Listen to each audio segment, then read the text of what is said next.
बिस्मिल्लाहिर्रहमानिर्रहीम। अस्सलाम वालेकुम। कैसे हैं व्यूअर्स? उम्मीद करता हूँ बिल्कुल खैरियत से होंगे।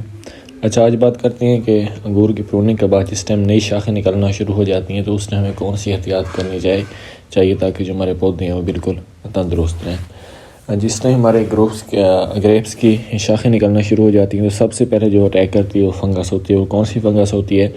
उसकी निशानी ये है कि जो हमारे ग्रेप्स के पत्ते होते हैं इनमें छोटे छोटे ब्लैक कलर के जो है वो धब्बे बनना शुरू हो जाते हैं। तो वो एक निशानी है।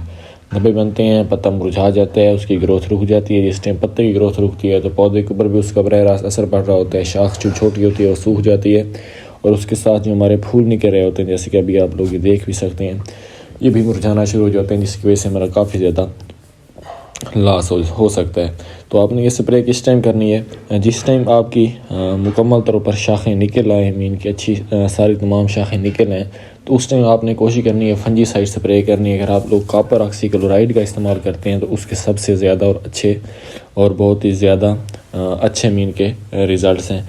उसे एक तो आपके पत्ते जो पौधे की है वो खुराक बनाने का अमल तेज़ हो जाता है, मीन की उसकी ग्रोथ चलती रहती है और उसके बाद ये जो ब्लैक धब्बे हैं ये भी ख़त्म होना शुरू हो जाते हैं। अगर आप लोग इस वक्त इसे कंट्रोल नहीं करते तो फिर आपके जो फ्रूट के ऊपर है इसका असर बहुत ही ज़्यादा पड़ जाता है। मीन कि फ़्रूट ख़त्म हो जाता है, फ्रूट की जो तादाद है वो भी कम हो जाती है, क्योंकि अंगूर के ऊपर जो सबसे ज़्यादा बीमारियों का हमला होता है वो फंगस की मुख्तलिफ़ किस्म की बीमारियों का होता है। तो स्टार्ट में जो फंगस अटैक करती है उसका मैंने आपको बताया कि जो हमारे पत्ते होते हैं मुरझा जाते हैं, मुरझाना शुरू हो जाते हैं, इसके ऊपर छोटे छोटे काले रंग के धब्बे बनना शुरू हो जाते हैं, निशान बनना शुरू हो जाते हैं।